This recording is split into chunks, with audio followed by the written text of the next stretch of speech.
전능하사 천지를 만지신 하나님 아버지를 내가 믿사오며 그 외아들 우리 주 예수 그리스도를 믿사오니 이는 성령으로 잉태하사 동정녀 마리아를 낳으시고 본디오 빌라도에게 고난을 받으사 십자가에 못 박혀 죽으시고 장사한 지 사흘 만에 죽은 자 가운데서 다시 살아나시며 하늘에 오르사 전능하신 하나님 우편에 앉으시다가 그리로서 산자와 죽은 자를 심판하시리라. 성령을 믿사오며 거룩한 공예와 성도와 성교통하는 것과 죄를 사하여 주시는 것과 몸이 다시 사는 것과 영원히 사는 것을 믿사오나이다. 아멘.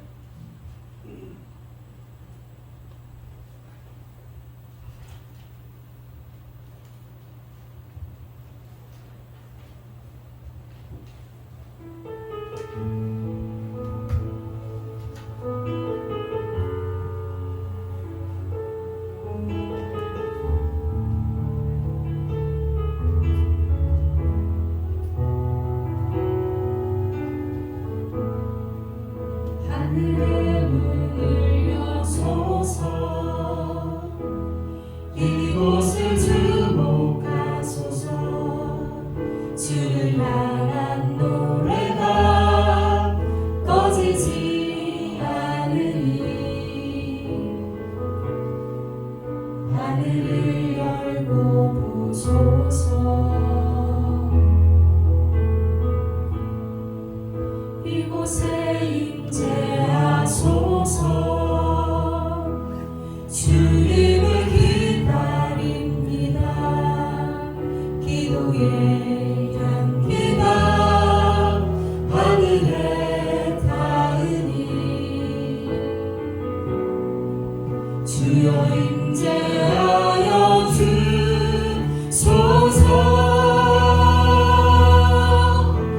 이곳에 오셔서 이곳에 앉으소서 이곳에서 드리는 예배를 받으소서 주님의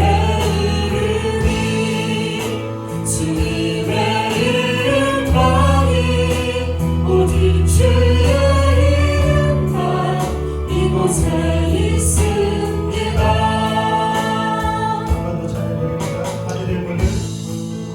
하늘의 문을 여소서 이곳을 주목하소서 주를 향한 노래가 꺼지지 않으니 하늘을 열고 보소서 이곳에 임재하소서 이곳에 임재하소서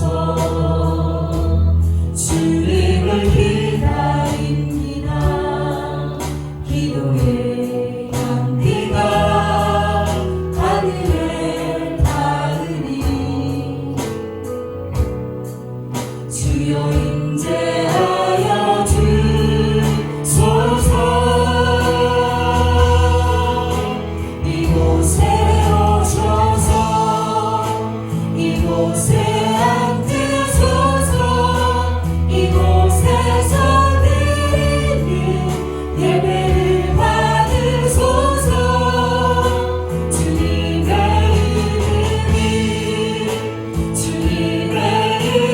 이름만이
주님께 영광의 박수 올려드리겠습니다. 할렐루야. 네.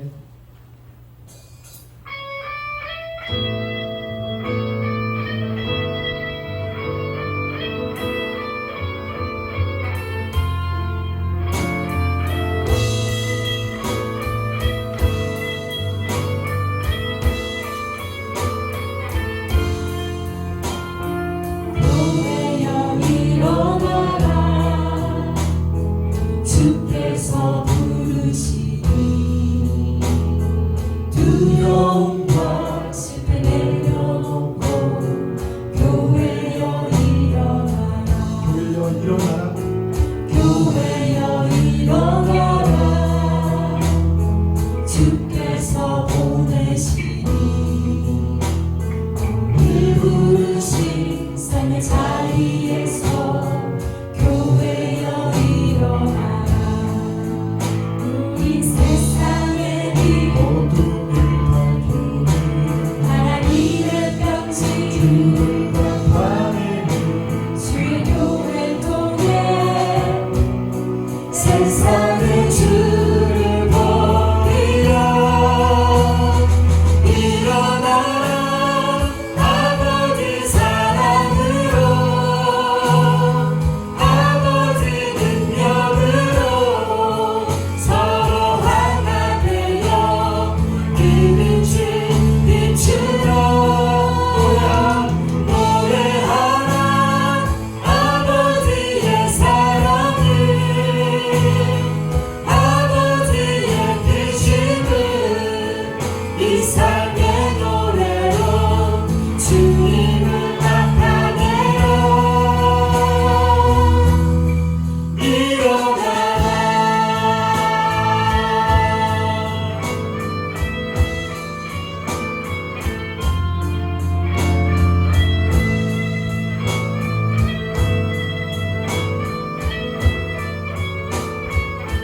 교회여 일어나라. 교회여 일어나라 주께서 부르시니 주께서 부르시니 두려움과 실패여 두려움과 실패 내려놓고 교회여 일어나라 아멘. 교회여 일어나라. 교회여 일어나라 주께서 보내시니 주께서 보내시니 우리 부르신 일 부르신 삶의 자리에서 교회여 일어나라 아멘. 우린 세상의 어둠을 밝히는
나는 예배하네.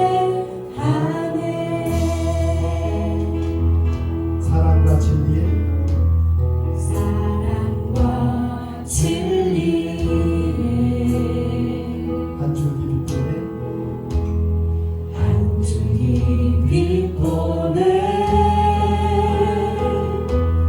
내 몸을 감싸며 주어지는 평안함, 그 사랑을 느끼네. 부르신 곳에서 나는 예배하네. 어떤 상황에도 나는 예배하네. 부르신 곳에서 나는 예배하네. 어떤 상황에도 나는 예배하네. 내가 걸어갈 때 내가 걸어갈 때 길이 되고 살아갈 때 삶이 되는 그곳에서 예배하네. 내가 걸어갈 때 길이 되고 살아갈 때 삶이 되는 그곳에서 예배하네. 내가 걸어갈 때 내가 걸어갈 때 길이 되고 살아갈 때 삶이 되는 그곳에서 예배하네. 내가 걸어갈 때 길이 되고 살아갈 때 삶이 되는 그곳에서 예배하네. 신 곳에서 나는 예배하네. 어떤 상황에도 나는 예배하네. 부르신 곳에서 나는 예배하네. 어떤 상황에도 나는 예배하네. 어떤 상황에도 어떤 상황에도 나는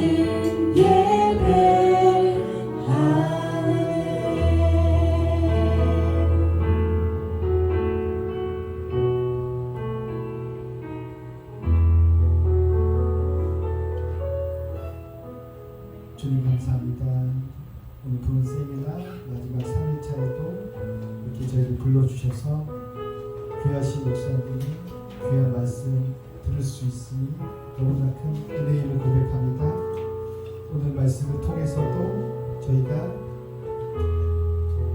새로운 깨달음과 또한 주님에 대한 새로운 결단과 또 저희 삶을 깊이 되돌아보고 또 앞으로 어떻게 살아가야 되는지 주님의 제자로서 신앙인으로서 어떻게 삶을 바라보고 세상을 어떻게 바라보고 또 주님의 눈으로 세상을 어떻게 살아가야 될지에 대해서 새기고 각오하고 결심하는 귀한 은혜의 시간이 될 수 있도록 인도하여 주시옵소서.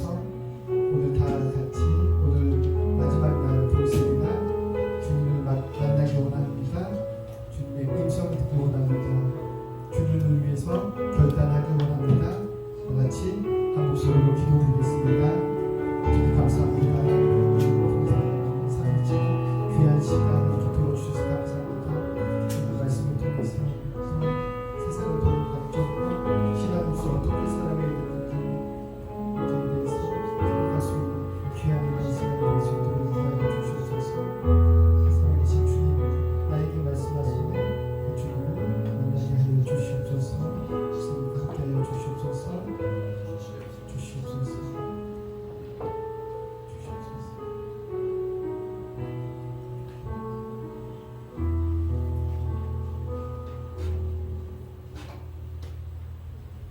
천지만물을 창조하신 하나님 아버지, 깊어가는 가을밤에 주님 귀한 이정배 교수님을 모시고 사흘 동안 하나님의 메시지를 듣고 또 감동받게 하시고 우리 자신을 돌아보게 하시는 것에 감사드립니다. 세상에서 찢기고 고단하고 피곤한 자녀들이지만 주님 이 시간을 사모해서 달려나왔습니다. 주여 우리의 육신이 고단할지라도 오늘 이 시간 주의 말씀으로 인해서 우리의 영이 깨어나게 하시고 아버지 무엇보다도 하나님 나라를 우리가 어떻게 이루어가야 할지 그 본질을 더 깊이 묵상하는 시간이 되게 하여 주시옵소서. 아버지 여기에 모인 주의 자녀들을 좀 기억하여 주시고 내가 누구인지 알게 하여 주시옵소서.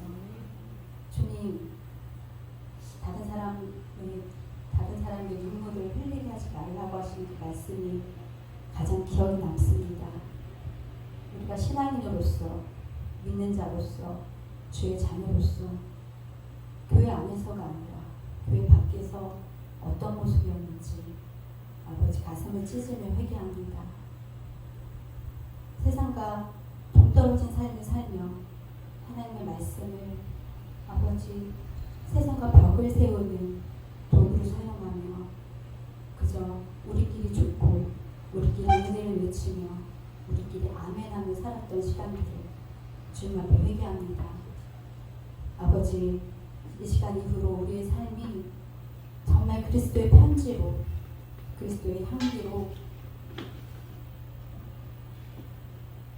변화되어 가는 세상 속에서 그것에 발맞추어 가면서 그것을 바라보면서 하나님의 은혜를 더욱더 깊고 넓게 아버지 흘려보내는 삶을 살게 하여 주시옵소서. 이정배 교수님의 건강을 주님 지켜주셔서 또 오늘도 다시 뵐 수 있게 하시니 감사드립니다. 주님 오늘 마지막 시간 이제 공동체에 대한 이야기를 나눠주실 터인데 아버지 우리가 하나님 안에서 어떠한 공동체를 이루어가야 할지 분명하게 듣게 하시고 세상에 알 수 없고 세상이 줄 수 없는 기쁨과 평안이 우리 안에 있게 하여 주시옵소서. 이 시간 시작하는 시간입니다. 끝나는 시간까지 이정배 교수님께 성령의 충만함으로 주님 채워주시고 듣는 우리 또한 마음이 충만한 시간이 되게 하여 주시옵소서. 감사드리며 예수님의 이름으로 기도드립니다. 아멘. 24편 1절에서부터 10절과 요한일서 3장 11절에서부터 18절 말씀입니다. 먼저 시편 24편 한 절씩 교독하시겠습니다.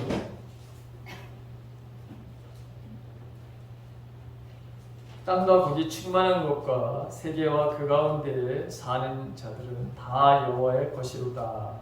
여호와께서 그 터를 바다 위에 세우시며 그 위에 건설하셨다. 여호와의 산에 오를 자가 누구며 그의 거룩한 곳에 설 자가 누구인가?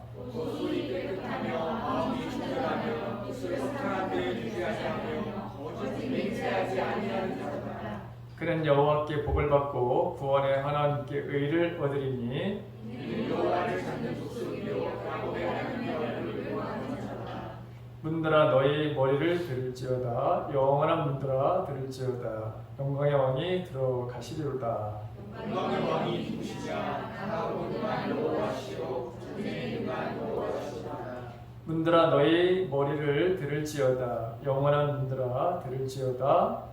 영광의 왕이 들어가시리로다. 영광의 왕이 누구시냐? 만군의 여호와께서 곧 영광의 왕이시리라. 아멘. 요한일서 3장 11절에서부터 18절 말씀 역시 우리 한 절씩 교독하시겠습니다. 마지막을 함께 우리 봉독합니다. 우리는 서로 사랑할지니 이는 너희가 처음부터 들은 소식이라. 하지 말라. 그는 악한 자에게 속하여 돌아옴을 주셨으니 어떤 이유로 주셨느냐? 자기의 행위는 악하고 그의 아우의 행위는 의로움이라. 형제들아 세상이 너희를 미워하여도 것으로 이상히 여기지 말라. 우리는 현재를 사랑하고 사망의 생명으로 들어가는 줄 알거니와 사랑하지 아니하는 자는 사망에 머물러 있느니라. 그 형제를 미워하는 자마다 살인하는 자니 살인하는 자마다 영생이 그 속에 거하지 아니하는 것을 너희가 아는 바라. 그가 우리를 위하여 목숨을 버렸으니 우리가 이로써 사랑을 알고 우리도 형제를 위하여 목숨을 버리는 것이 마땅하니라. 누가 이 세상에 재물을 가지고 형제의 궁핍함을 보고도 도와줄 마음을 닫으면 하나님의 사랑이 어찌 그 속에 거하겠느냐. 자녀들아, 우리가 말과 힘으로만 사랑하지 말고 행함과 진실함으로 하자. 아멘. 자, 오늘 말씀에 주시는 말씀의 제목이 예수님의 마지막 유언이라고 하는 서로 사랑하라고 하는 공동체를 사랑하라는 공동체를 이루라고 하는 하나님의 명령이었다라고 하는 이 제목을 가지고 이제 마지막 저희들에게 말씀을 증거해 주시겠습니다. 우리 강사님 나오실 때 여기까지 오시느냐고 왔다 갔다 4시간씩 걸으실 때 감사합니다. 고맙습니다. 우리 환영의 박수로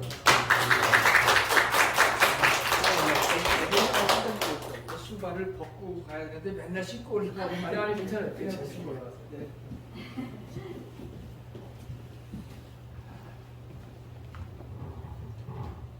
(3일이) 언제 끝나나 했는데 벌써 이제 마지막 날. 짧으면 짧고 길면 긴 그런 시간이 되었습니다. 3일 동안 음악을 그냥 열심히 불러주신 찬양팀들 감사를 드립니다.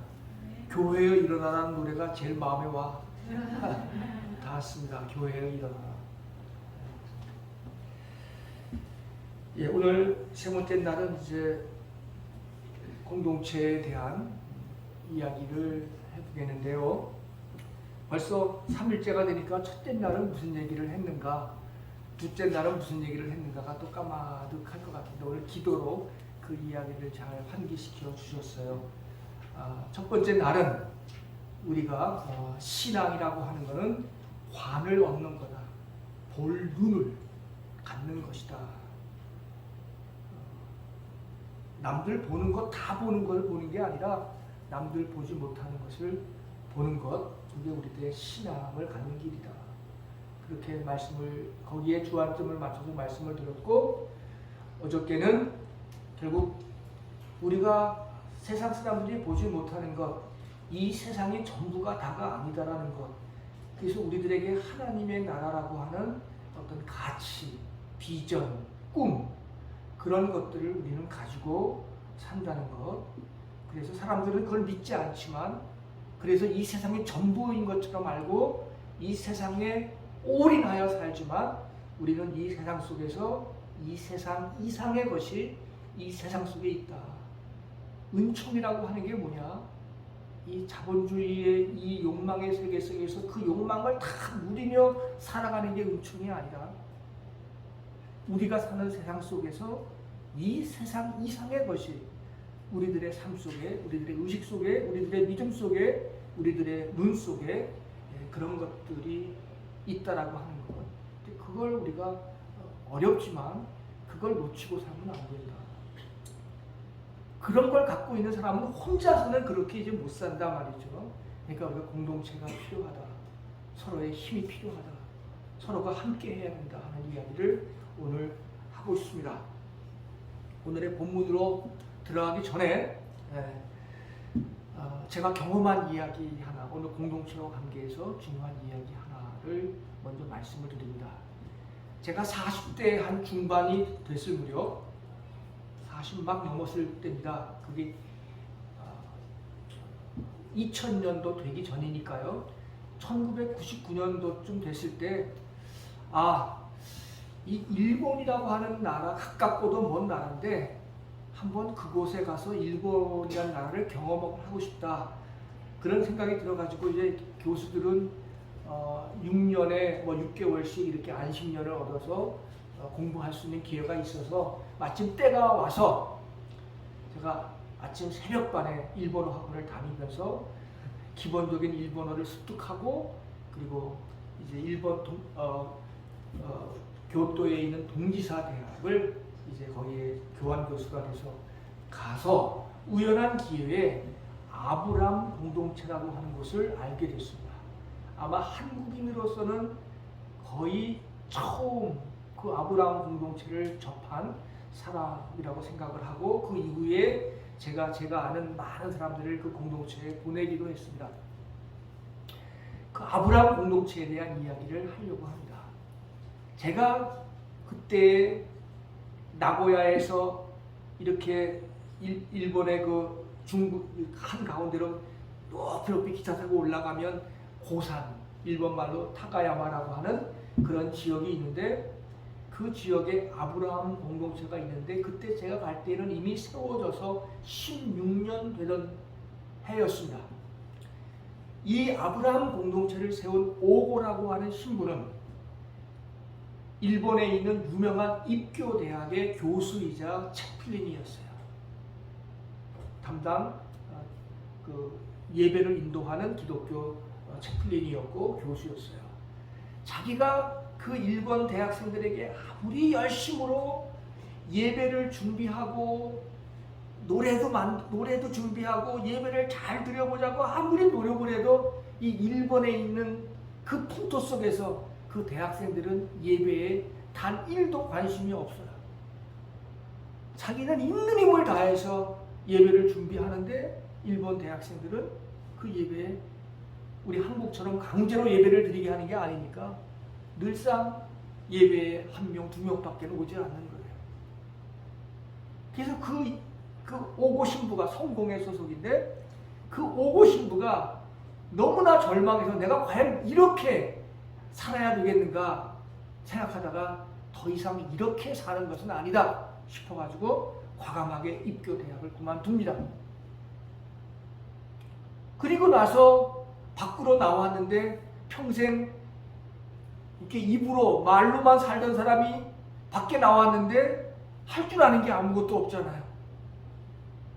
그래가지고 그때 이제 자기의 현 주소를 깨달은 거예요. 아, 내가 이렇게 아무것도 할 줄 아는 게 없구나.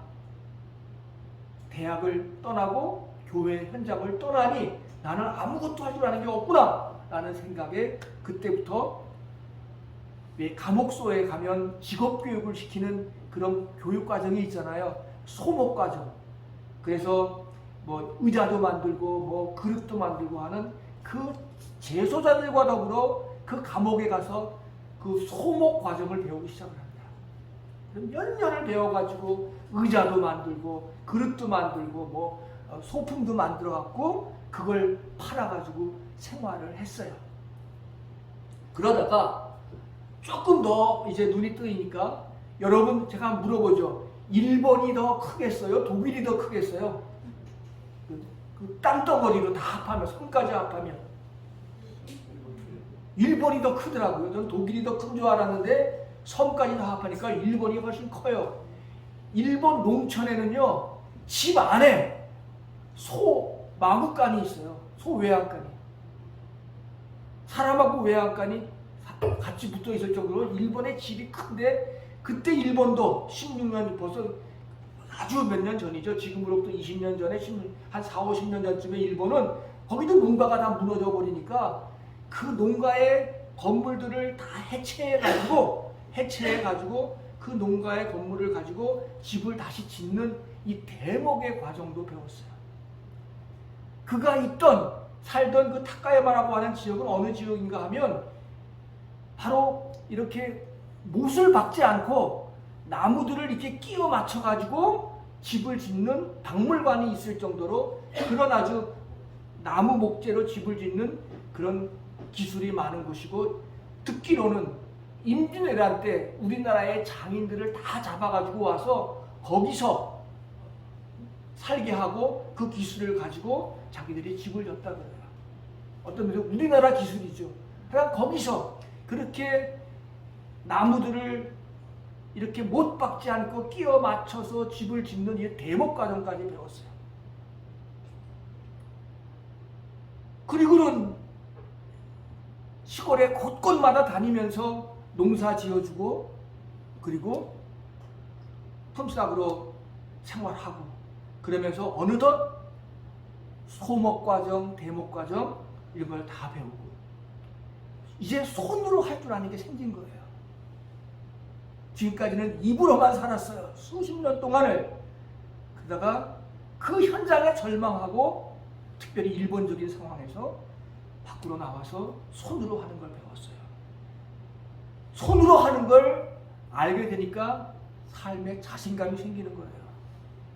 입으로만 살 때는 자신감이 없었어요. 손으로 할 줄 아는 게 생기니까 자신감이 생긴 거죠. 그런데 자신감이 생겼지만 뭘 해야 할까 생각하다가 오고 신부가 깊이 기도하다가 어느 날 자기 부고장을 내요. 지인들에게 오고는 죽었다. 장례식에 와달라.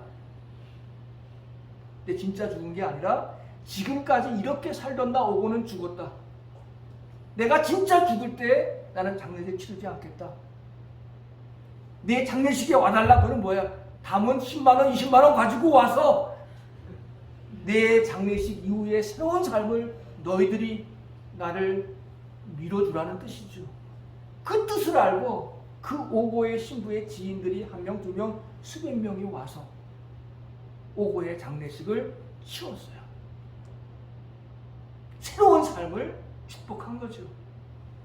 그래서 오고 신부는 자기가 손으로 익힌 손의 창조력과 그리고 그들이 조금씩 마련해준 돈을 가지고 6,000평의 땅을 그 산지에 사서 자기가 거기에서 공동체를 일궜어요. 어떤 일을 했는가 하면 거기서 두 가지 일을 했는데 하나는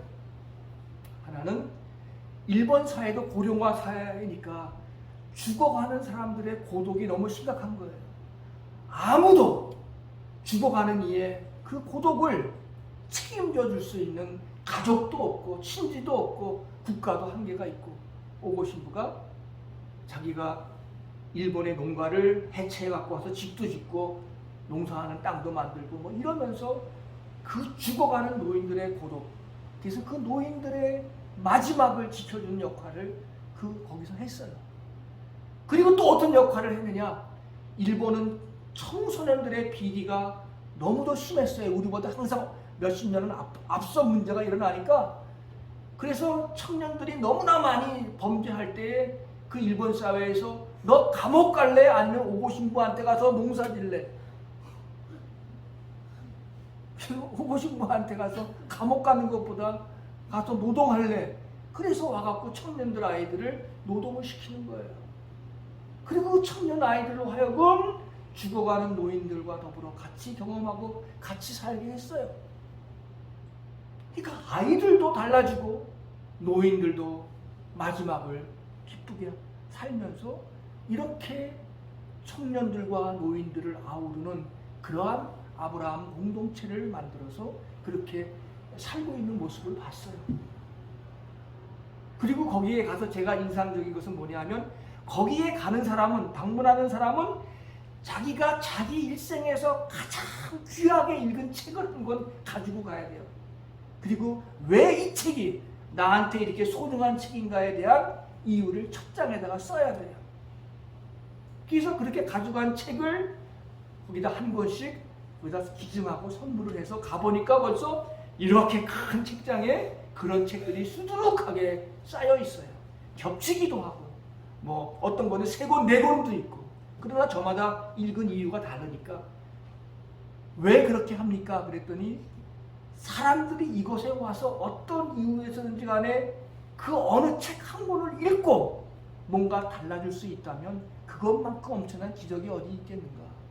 그렇게 해서 그 소중한 책들을 가지고 사람들은 그렇게 거기에다가 쌓고 그리고 갔어요. 그러면서 거기서 그가 농사를 짓고 그리고 산을 일구고 그러면서 먹거리를 제공하고 청년들과 노인들을 더불어 이렇게 같이 살아가는 모습을 보면서 저도 내가 이제 한국에 돌아가면 나는 이분처럼과 똑같이는 할 수 없지만 나도 이런 꿈을 한번 가져봐야 되겠다. 그래서 2000년도 6개월 안식년하고 돌아오자마자 그래서 제가 지금 강원도 횡성에 살고 있는 이유가 바로 그런 이유입니다. 신문에 난 2줄짜리 기사를 보고 가보니까 누군가가 더 이상 망가뜨리지 않을 아주 꼴짝이 길도 없는 곳에 땅이 있어서 집을 담보로 빌려서 거기서 이제 들고 거의 20년 이상 동안을 왔다 갔다 하면서 나도 언젠가는 내 나름의 공동체를 나의 특색이 있는 어떤 공동체를 그곳에서 이루며 살아보겠다라는 생각을 하면서 그렇게 지내왔고 그래서 그게 바로 오늘 제가 횡성에서 살게 된 이유입니다. 근데 아직까지 저는 그런 꿈을 실현시키지 못했고 그러나 언젠가는 이룰 거다라는 생각은 하며 삽니다. 공동체. 우리 기독교는 교회를 통해서 자신의 존재를 드러냅니다. 그렇죠? 기독교 하면 교회를 떠나서 무슨 다른 걸 말할 길이 없잖아요. 그렇죠? 교회라고 하는 존재를 통해서 기독교를 알리기도 하고 설명합니다. 그런데 이 교회라고 하는 거는요, 유태인들은 회당이 있었잖아요. 그렇죠? 유태인의 회당이 있는데 유태인의 회당을 헐고 생겨난 것이 바로 교회예요. 그러면 남의 종교의 회당을 헐고 교회가 생겼다고 한다면 이 교회가 회당 이상의 어떤 특징과 사명과 뭔가 존재 가치와 의미가 있어야 되지 않겠어요? 왜 당시에 예수께서 회당을 헐었느냐? 회당 성전에 들어오려면 항상 깨끗한 그 양이든 염소든 그런 제물을 가지고 들어왔어야 됐어요. 그런데 회당 앞에는 늘 무엇이 있는가 하면 그 양과 염소들이 흠이 있나 없나를 살펴보는 관리가 있었어요. 그런데 흠이 없어도 흠이 있다고 트집을 잡고 그거 안 돼. 그 제물을 틀자놓고 자기들이 갖고 있는 그 양과 염소를 더 비싼 가격에 팔았어요. 회당에서. 그러니까 사람들은 자기가 가지고 온 그것도 바치지 못하고 더 비싼 가격으로 2배, 3배의 가격으로 새로운 재물을 사가지고 갖다가 바치는, 회당은 그거 가지고 장사, 그런 일들이 비일비재했어요.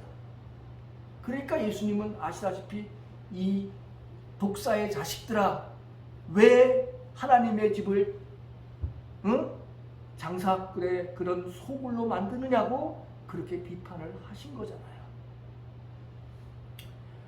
오늘 우리 교회가 우리 기독교를 드러내는 그런 유일한 그런 아주 마지막 그런 것인데, 오늘 우리 교회는 이미 세습이다라고 하는 것 때문에 교회가 어느 한 특정한 목사님이 아무리 기를 쓰고 애를 쓰고 했어도 목사가 한 게 아니잖아요. 모든 교인들이 함께 땀을 흘리고 힘을 모으고 물질을 들여서 같이 만든 것인데, 그것이 자기 목사의 어떤 아들의 세습으로 이어진다고 하는 건 있을 수도 없는 일이에요.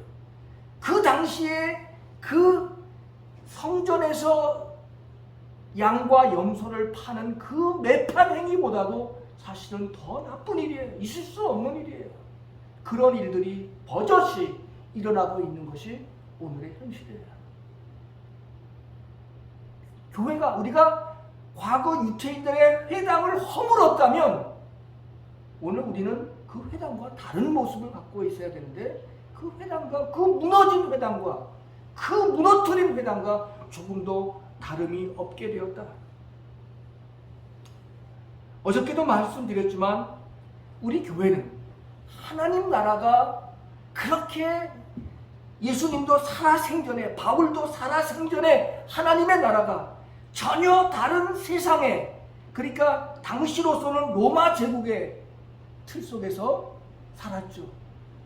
그러나 그 로마의 그 법과 로마의 질서와는 다른 더 높은 가치의 세상이 우리들에게 찾아와서 우리를 전혀 다른 세상에 살 수 있게 할 거다라고 믿었지만, 그런 하나님 나라가 도래하지 않고 대신 생겨난 게 교회라고 한다면, 이 교회 속에서는 하나님의 나라라고 하는 그 가치가 우리의 삶을 지배하는 공간이 되어야 하는 거예요. 그게 교회가 존재하는 이유고, 그게 교회가 회당과 다른 이유고, 그게 교회가 우리 기독교를 드러내는 이유입니다. 그런데 그런 의미에서 그런 가치를 가지고 살라고 해서 교회를 우리는 성도들의 공동체, 그런 가치를 가지고 살아가는 성도들의 공동체라고 불렀어요. 여러분들 한문에 이 습이라고 하는 거 혹시 그릴 수 있으세요? 습자. 그 밑에 자자가 있잖아요. 습이라고 하는 거 학습할 때 습. 그럼 뭔가 많이 배우고 익히는 거 아니에요? 이 날개 입자가 2개가 있고 거기에 밑에 자자가 있잖아요. 그러니까 새가 2 날개를 갖고 어린 새가 날려고 푸두둑 수백 수천 번을 그러지 않겠어요? 그러다가 스스로 나는 때가 오잖아요. 그렇죠? 이 성도의 공동체라고 하는 것은 이 습자가 말하듯 아주 초보적인 상태에 우리들이 처음 아무것도 모르는 우리들이 와서 어린 새가 하늘을 날기 위해서 수백 번, 수천 번, 수만 번 푸두둑 거리듯이, 그래서 스스로 우뚝 날 수 있듯이 그 푸두둑하는 과정을 때로는 넘어지기도 하고, 때로는 쓰러지기도 하고, 때로는 곤두박질 치기도 하고, 올라갔다가 떨어지기도 하고, 이러면서 어느 순간 날아가기 위해서 푸두둑 하는 성도들의 공간이에요.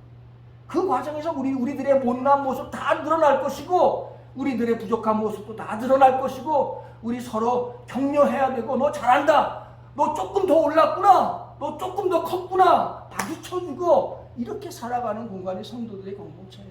너 못한다가 아니라 우리는 다 못해요. 잘할 수 있지가 않아요. 우리는 어린 새가 푸드득거리는 단계 속에서 우리는 오는 거예요.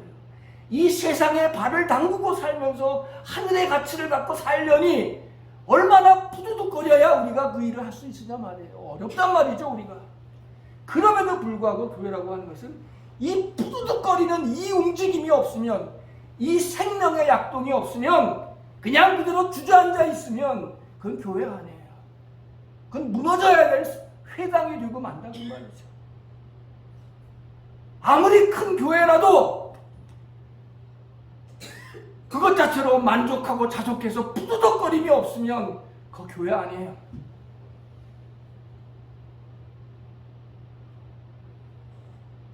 그 하나님 나라 가치와 더불어 씨름하고 투쟁하고 그걸 자기 속에서 이루려고 하는 그 노력이 보이지 않고 이미 하나의 제국이 되고 성을 쌓고 자기들 나름대로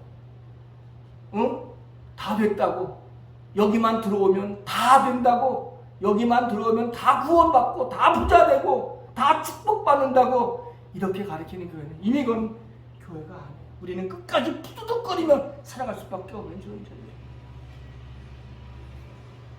또 한 번 한 문자, 이거는 제가 깨달은 건데, 우리가 제일 무서워하는 병이 암이죠. 암자 한번 여러분들 한문에 그려보세요. 바깥에는 병이라고 하는 게 있고 안에는 입구자가 3개 있고 몇 산자가 있죠. 그리고 그건 우리가 제일 무서워하는 병이야. 현대인으로 살면서. 그러면서 우리 문화 속에서 또 우리가 제일 간구하는, 원하는 그런 개념이 하나가 있어. 영이라는 개념이야. 영, 하나님의 영, 성령 할 때 그 영은 어떻게 써요? 맨 위에 비구자가 있고 비구자 밑에 입구자가 3개가 있고 거기 밑에 무당 무자가 있어요. 상상할 수 있으시죠? 암자와 무자가 있어. 저는 오늘 우리 시대를 대변할 때 이 두 암의 문화냐 영의 문화냐, 저는 이 두 마디 말로 우리 시대를 진단할 수 있다고 생각해요. 암의 문화와 영의 문화. 그런데 이 암자와 영자, 이 속에 공통적으로 들어가 있는 한문에 그 글자가 있어. 뭐예요? 입구자가 다 3개씩 들어있어. 그렇죠? 암자, 그건 뭡니까? 하나의 입으로도 부족해서 3개의 입을 갖고 상처럼 많이 먹어서 생기는 병. 욕심, 배가 고파서만 먹는 게 아니라 맛이 좋아 먹고 빛깔이 좋아 먹고 냄새가 좋아 먹고 친구가 먹자 그러니까 또 먹고 그러다가 병들면 또 약 먹고 보약 먹고 오늘 우리 문화가 다 이런 과잉의 삶의 형태야. 암의 문화의 특징이야. 이때의 암 속에 있는 입구자 어떤 사람은 비싼 거 먹고 싼 거 먹고 바로 오늘 우리들에게는 이 암이라고 하는 이런 문화가 우리 자본주의 문화의 특징이야. 그러면서 우리는 가장 두려워하는 그 암의 질병 속에 살아. 반면에 우리가 바라는 영이라고 하는 글자가 있어. 영의 문화가 뭡니까? 무당무라는 건 뭐예요? 하늘과 땅 사이에 사람이 살고 있어. 비록 땅에 살고 있지만 우리는 하늘의 가치를 이 땅에 이으려고 하는 사람이야. 무당무자가.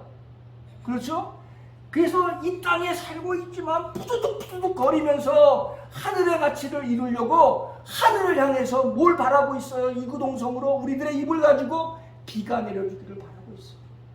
비는 뭐예요? 생명의 땅이야. 암은 죽음의 세계야. 그러나 영은 생명의 세계야. 같은 입을 가지고 죽음의 세계를 만들어 살 것인가?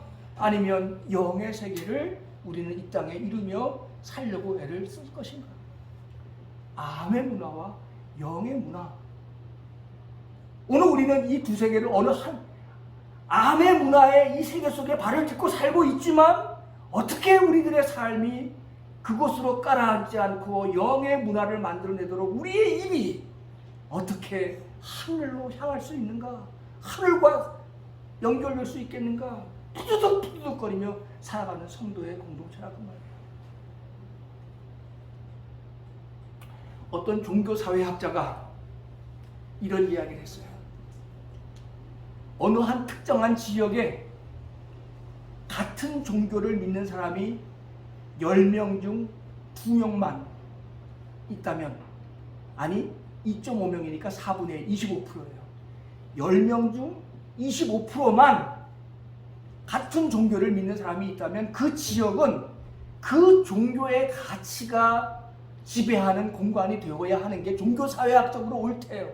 종교사회학이라고 하는 종교와 사회의 관계를 연구하는 학문인데, 종교사회학자의 기론에 의하면 어느 특정 지역에 특정한 종교가 25% 이상을 차지하고 있으면 그 지역은 그 종교의 가치로 변하는 것이 종교사회학적으로 옳은 진리라고 하는 거예요. 그런데 지금 서울에 우리가 부러워하는, 그쪽에 가서 살기를 원하는 강남 지역은 개신교와 카톨릭까지 합하면 40%가 넘어, 기독교 인구가. 그런데 그 강남 지역을 기독교의 문화라고 하는 사람은 아무도 없어. 종교사회학자의 말에 의하면 강남 지역에는 4가지 특성이 있어. 첫째, 강남 지역은 실컷 먹을 때가 많다. 네? 실컷 먹을 때가 많다. 두 번째, 먹기만 하면 살이 찌니까 실컷 뺄 때가 많다. 그렇죠? 몸 또 빼야죠. 먹고 나서 덜 먹으면 덜 빼도 되는데 많이 먹고 또 빼요. 근데 뺀다는 거는 목욕문화 아닙니까? 무슨 목욕문화? 그것 이후에 로마가 망한 게 뭡니까?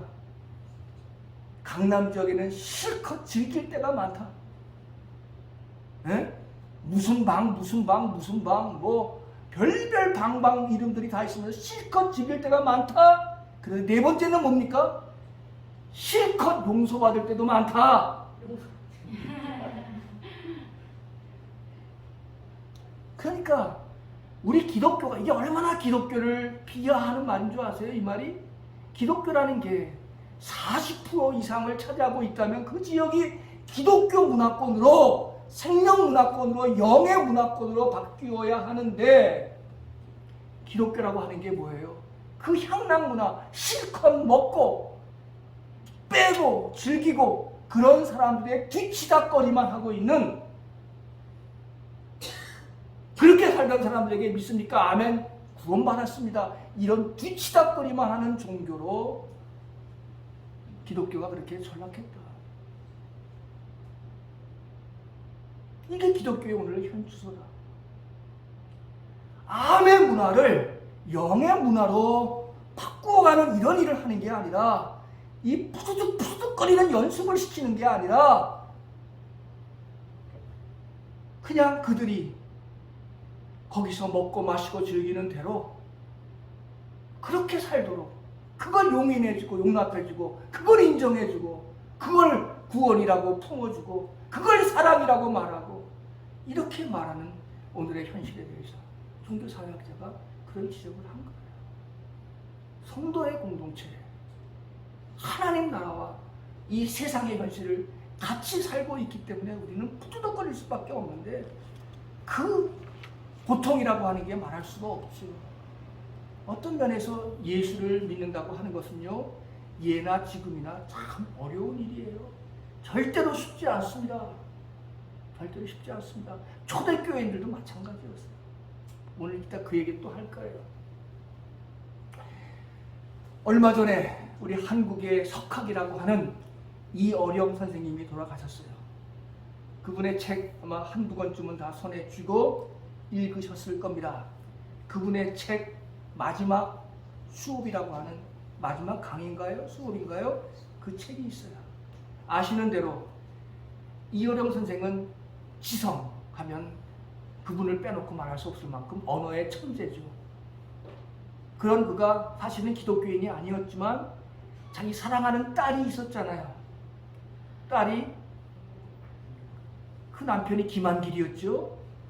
이혼하고 미국에서 변호사였는데 변호사 그만두고 목사가 됐잖아요. 딸이 목사가 됐다니까 이 아버지도 이제 딸에 대한 관심이 생긴 거죠. 딸의 세계가 뭔가, 딸이 왜 내 사랑하는 딸이, 내 딸이 이 천하의 지성인 이어령의 딸이 목사가 되다니 낯설었지만 관심 갖게 됐죠. 근데 그 딸이 눈까지 멀었잖아요. 그렇죠? 그러다가 결국은 세상을 떠났잖아요. 이런 과정을 겪으면서 이어령 씨가 이제 서서히 지성에서 영성으로라고 하는 말을 하기 시작을 했어요. 그러면서 마지막 죽음의 순간에 자기의 제자뻘 되는 사람과 인터뷰를 하면서 그게 이제 마지막 수업이라는 책인데 그 책에 보면 무슨 말이 나오는가 하면 제 식대로 표현하는 거예요. 그대로 따옴표로 말하는 게 아니라 나는 아직까지 지성과 영성을 왔다 갔다 했지만 아직 영성에 이른 사람은 못 되는 것 같다. 내가 아무리 봐도. 왜 그런 거 하니? 왜 그런 거 하니? 나는 나의 출세와 명예와 나의 글쓰기와 내일을 위해서는 피땀을 나는 많이 흘리며 살았다. 석학 그냥 된 거 아니다. 나도 피와 땀을 흘리면서 나는 내 길을 성취했다. 그러지만 성공했다. 그러나 나는 남의 아픔에 대해서 눈물을 흘려보지 못했다. 남의 고통에 대해서 눈물을 흘려보지 못했다. 그랬기에 나는 아직 영성에 이르지 못했다. 영성이라고 하는 것은 남의 아픔에 대해서 눈물을 흘리는 그런 삶과 더 직결되는 게 아닌가 싶다. 그가 우리에게 마지막 수업에서 남겨준 이야기예요. 공감 가세요? 내 삶의 잘됨을 위해서 우리는 피와 땀을 다 흘리면서 나름대로 돈도 벌고 공부도 하고 다 합니다. 이어령도 뭐 말할 수 없는 수고 통해서 지성의 대가가 된 거 아니겠어요? 근데 정작 남을 위해서는 눈물을 흘려보지 못했다. 그걸 자기가 고백해요. 영성이라고 하는 것은 아마도 그 영역과 관계되지 않겠는가. 그래서 나는 아직 영성에는 이르지 못한 것 같다. 왔다 갔다는 하는데 아직 이르지는 못한 것 같다라고 말을 합니다. 교회가 성도들의 공동체입니다. 세상에서 우리가 이 안에 들어왔다고 하는 것은 거듭 말씀드리지만 세상과는 다른 가치를 가지고 내 삶을 살아보겠다라고 하는 그 포덕임이 있기 때문에 여기에 있는 거예요.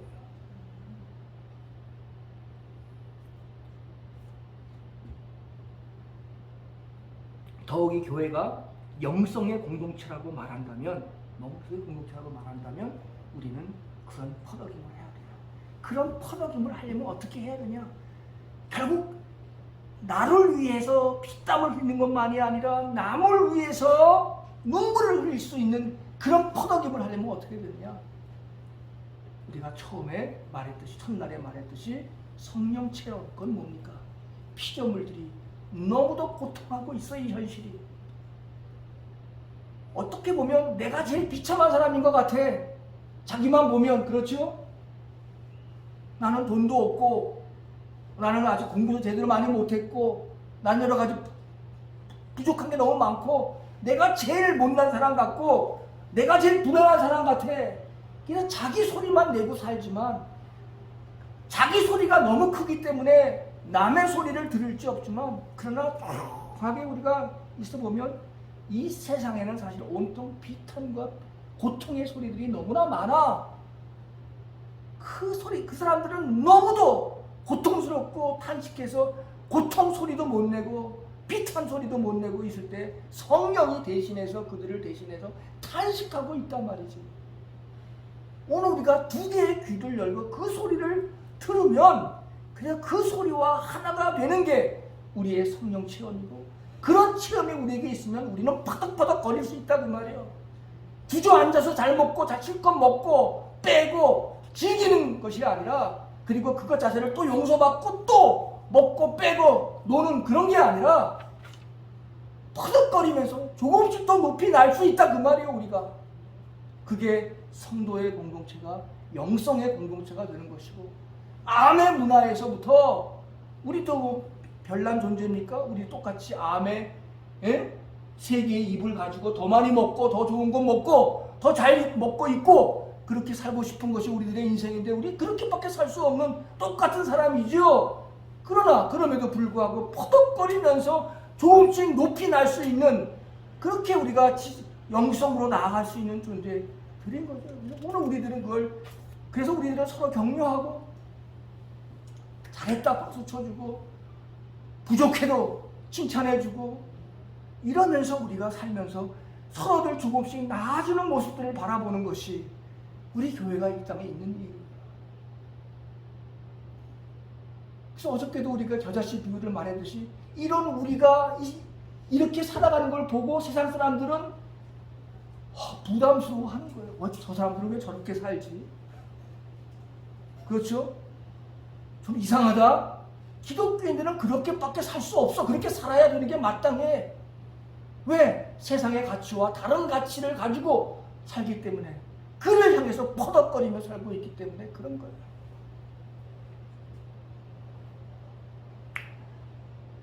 아까 목사님하고 식사를 하면서 이야기하면서 요즘 교인들과 더불어 마음 공부에 대한 책도 읽고 있고, 위로에 대한 이야기도 있고, 그런 책을 제가 보니까, 목사님 이 서재부터 다시 만들어야 돼. 공부 더 많이 해야 될 것 같아. 서재. 목사는 서재가 제일 중요해요. 딱 봐서 목사 서재 보고서 서재가 어떤가 보면 목사가 지금 어떤 상태에 있는가를 금방 알 수 있어요. 어떤 공부를 하고 어떤 책을 읽고 어떤 고민을 하고 살고 있는가는 서재를 보면 알 수 있어요.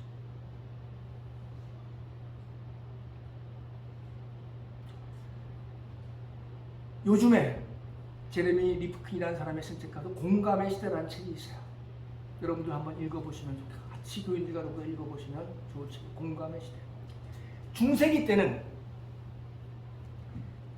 때는 믿음이라고 하는 게 최고였어요. 그래서 인간에게 믿음을 강조했어. 지금도 그렇지만 특별히 중세기 때는 믿음 하나가 최고의 가치야. 그 믿음을 가지고 우리 바깥에 있는 천국, 그 믿음만 있으면 천국에 간다고 가르치는 게 바로 중세기 시대. 저 천국 어디에 어떤 공간에 하나님 나라가 있는지 모르지만 이 세상에서 믿음만 가지고 살면 저 세상에 천국에 갈 수 있다. 이걸 가르치던 게, 이것만 믿고 가르치고 살아왔던 게 중세기라고 한다면, 중세가 지나서 근대가 되니까 사람들은 이제 저 위에 있는 세상을 안 믿게 됐어. 그 대신에 뭘 믿어요? 이 세상이 무한히 진보하고 발전한다라고 하는 진보와 발전의 개념을 믿은 거야. 그러면서 믿음은 뒷전이고 인간의 이성, 이것만을 강조하기 시작했어. 인간이 이성을 가지고 부단히 이 세계를 진보시키고 발전시키면 우리는 어마어마한 멋진 신세계에 살 수 있겠다. 이게 바로 근대의 세계관이에요. 중세기의 그 천국의 세계관을 이 진보의 사관이 대신해버리고 말았어요. 그러다가 요즘에 와서는, 21세기 요즘에 와서는 그런 이성도 이제 더 이상 믿을 수가 없어. 이제는 공감이라는 말이 우리 시대의 화두가 됐어. 호모 엠파티피쿠스라는 말인데, 공감이라고 하는 말은 무슨 말인가? 중세기 때처럼 그렇게 확고한 내세지향적인 믿음도 없는 것 같아. 그리고 인간의 이성도 믿을 만한 게 못된 것 같아.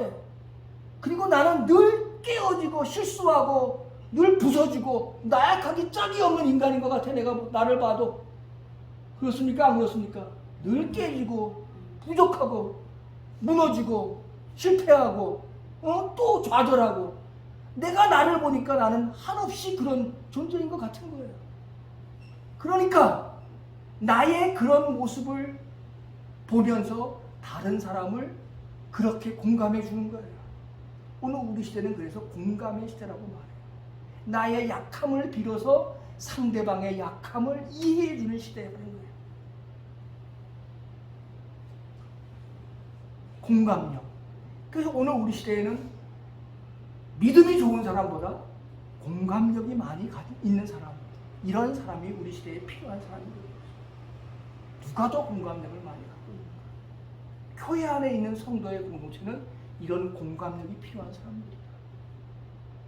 너 나보다 많이 날지 못한다고 욕하는 게 아니라 자기의 약한 모습을 빌어서 남의 약한 모습을 이해해주는 공동체, 서로 격려해주는 공동체, 이런 공동체가 오늘 우리에게 필요한 것이죠.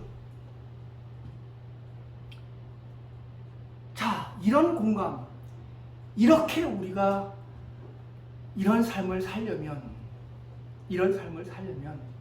오늘 우리들에게 필요한 것은, 오늘 시편에 있는 말씀 제일 먼저 들었습니다만 1절에, 이미 1절에 시편 24편에 답이 나와 있어요. 이 세상은 모두 주님의 것이라고 하는 거예요. 내 것이라고 하는 게 없다. 이 세상의 모든 것은 다 하나부터 열까지 주님의 것이야. 모두의 것, 주님의 것이라는 말은, 하나님의 것이라는 말은 모든 것은 다 우리들의 것, 모두의 것이라는 말과 같아. 내 것이라는 건 없어요. 하늘이 내 것이겠어요? 땅이 내 것이겠어요? 소유권을 갖고 있다고 그게 내 것이겠어요? 사실 모든 것은 다 하나님의 것이야. 그래서 우리는 그렇게 말해요. 우리의 삶에 있어서 거듭 말씀드리지만 최상의 것은 다 거저 얻고 살았어. 자연이 없으면 우리는 생존할 수가 없는 거죠. 최상의 것은 다 하나님의 것들이에요. 거기서부터 왔어. 여러분들, 이제는 교회에 대한 이해도 달리 해야 돼요. 지금까지 선악과 사건을 여러분들 어떻게 이해했습니까? 선악과 사건이라는 게 뭐죠? 창세기 1장부터 2장, 3장 거기에 나오는 이야기들인데, 선악과 사건이라는 게 뭐예요? 하나님께서 모든 것들은 다 이렇게 해놓고, 이 선악과 사건은 이건 내 거니까 이거는 너희들 건드리지 말아라. 하나님의 것이 선악과 사건. 근데 하나님의 것이라는 말은 모두의 것이라는 말과 같아. 10편 24편에 오늘 읽을 말씀에 근거하면 하나님의 것은 모두의 것이야. 공적인 것이야. 더 전문적으로 말하면 공유지야. 아무리 누가 땅을 긋고 문서를 가지고 이야기해도 그건 하나님의 것이야. 절대로 그것은 개인이 사적인 것으로 이야기하기 전에 이미 그건 하나님의 것이야. 그게 우리들의 신앙의 전제고, 하나님 나라의 가치를 갖고 사는 사람들에게 있어서는 우선돼야 될 그런 가치라는 거예요. 그런데 선악과 사건은 뭐예요? 하나님의 것을 자기의 개인의 것으로 만든 거야. 그렇습니까? 안 그렇습니까? 개인의 것으로 만들었어. 모두의 것을 자기의 사적인 것으로 만든 거야. 그러나 그런 과정에서 사람들끼리 갈등이 생기고 사람과 자연이 반목하게 되고, 그러다 보니까 수많은 갈래에 네 편, 내 편이 생기고 이러면서 인류의 비극이 생긴 거예요. 모두의 것, 하나님의 것을 사적인 것, 개인적인 것으로 탐한 것, 이게 바로 선악과 사건의 본질이에요. 우리의 공동체를 파괴시키는 거예요. 우리의 공감 능력을 스스로 부정하게 만드는 그런 일이 돼버리고 말았어요. 그런 일이 어떻게 가능할까? 실제로 제도로 우리들은 그런 일들을 지금 만들고 있어. 이 세상에 아담과 이브와 뱀이 합작하여 하나님의 것을, 모두의 것을 사적으로 취했습니다. 자기 것으로 만들었어요. 그러니 남자와 여자가, 인간과 자연이, 그리고 무수한 갈등이 그로부터 생겨나 버리고 말았어요. 그리고 그 결과가 바로 창세기에서 바벨탑 사건, 모두가 서로 각자 통할 이치를 잃어버리게 되고, 그렇죠? 서로가 통할 이치를 잃어버리게 되었어. 모두가 저마다 각각이야. 더 이상 공감 능력이 사라져버리고 말았어. 그래서 바벨탑 사건은 오순절 성령의 사건과 그래서 늘 대비되는 건 아니겠습니까? 서로 소통한 사건이죠. 그래서 우리가 이 선악과 사건을 오늘 시편 24편의 말씀과 더불어 같이 이해를 한다면, 오늘 우리는 우리의 공감력을 높이기 위해서, 우리의 공동체를 이루기 위해서 우리들에게 필요한 전제는 모든 것은 하나님의 것이다. 현실적으로 그렇게 못 살지만 그래도 그런 전제 속에서, 그런 대가치 속에서 우리의 삶이 이루어지면 우리는 조금 더 퍼덕거릴 수 있다. 우리는 조금 더 높이 오를 수 있다라고 하는 생각을 할 수 있습니다. 우리가 이런 믿음을 가지면, 우리는 우리 세상에 많은 것을, 우리가 세상을 향해서 할 말이 있어요. 그 전에 제가 이제 이 말씀을 드려야 되겠어요. 로마서에서 가장 많이 사용되고 있는 말이 그리스도 안에 있는 존재라는 말이에요. 그리스도 안에 있는 존재.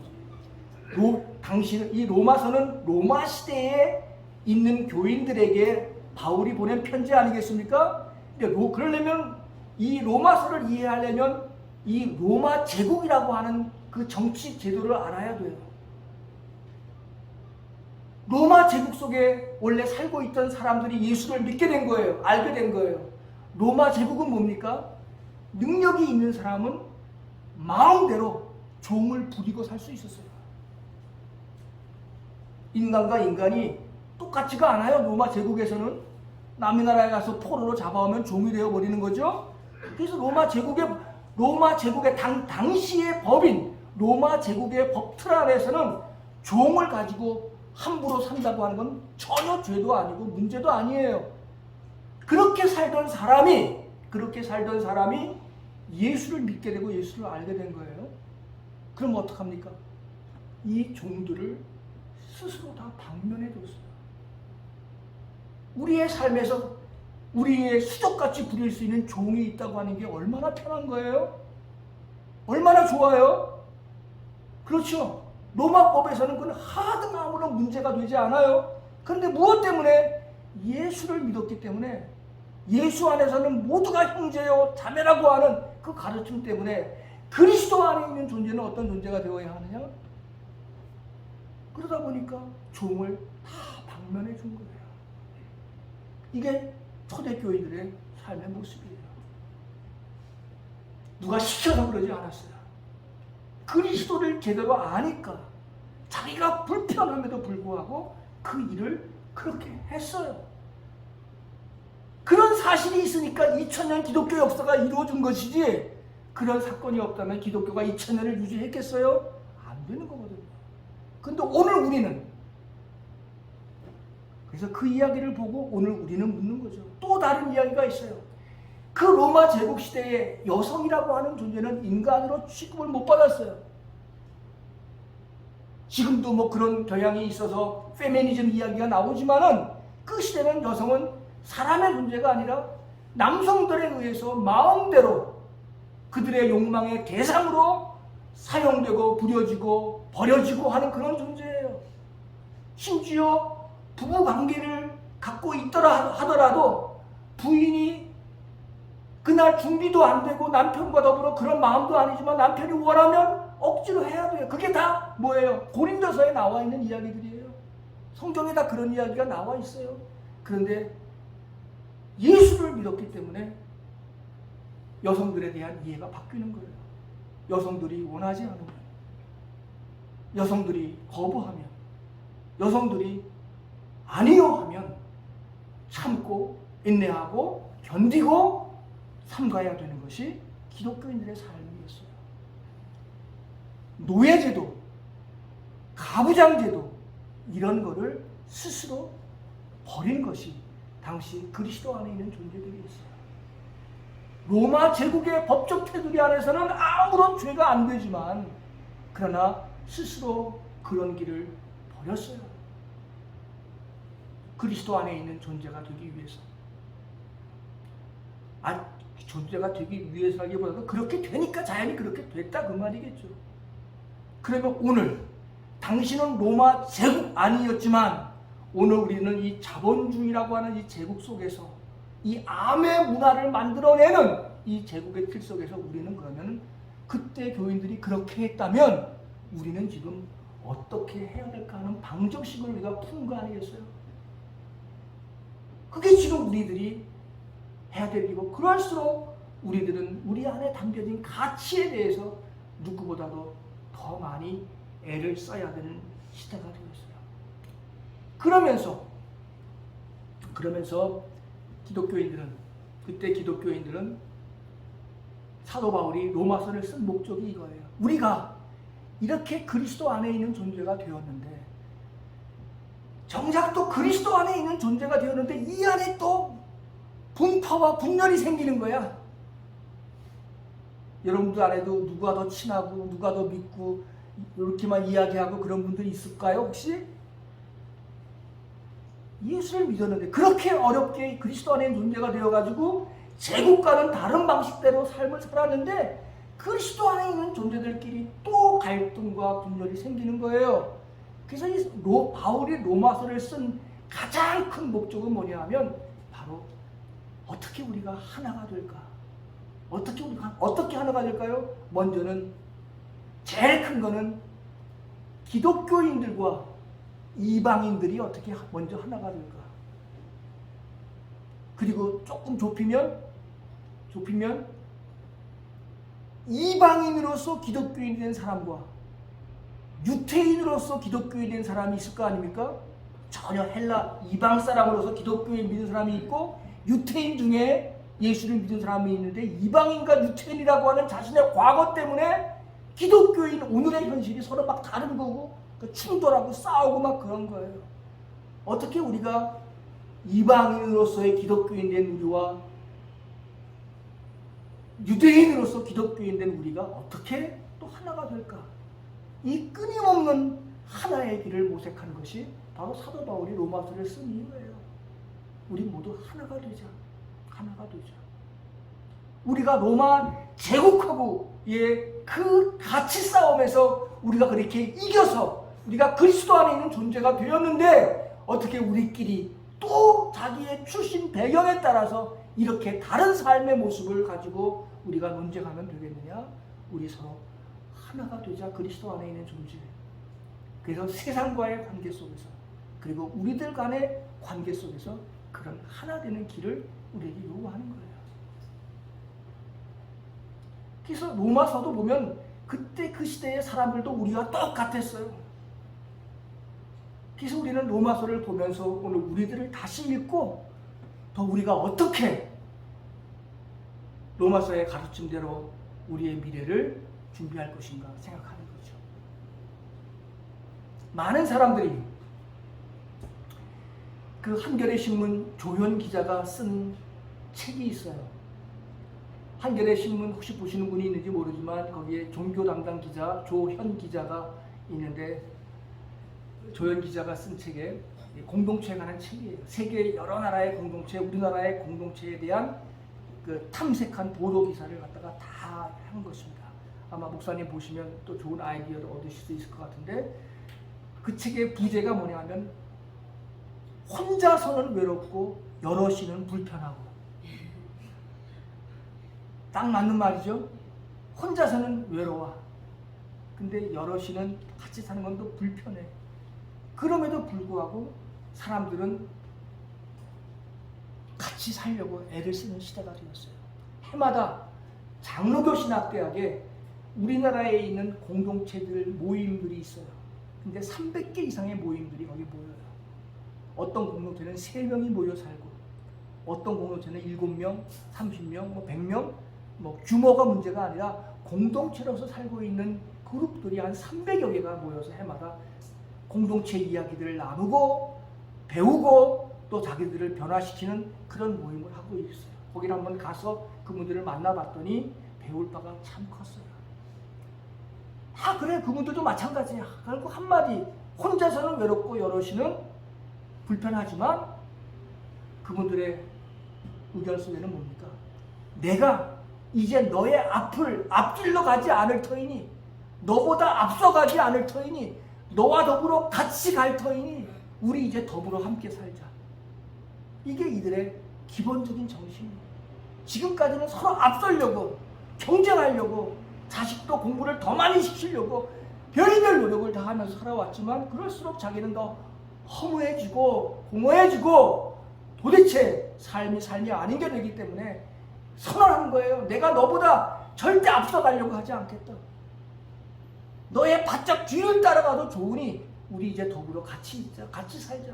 이런 절규를 사람들이 하기 시작했어요. 우리 교회 안에서도 그런 가치가 당연히 더 우세해야 되고 더 지배적이 돼요. 그게 바로 하나님 나라의 이야기와 더 만나는 부분이에요. 공동체라고 하는 것은 그런 일이에요. 그리스도 안에 있는 존재라고 하는 것은 오늘 우리들에게 그러한 과제를 줍니다. 우리가 이런 의식을 가지고 살아갈 때 우리는 이 세상의 흐름을 다르게 볼 수가 있어요.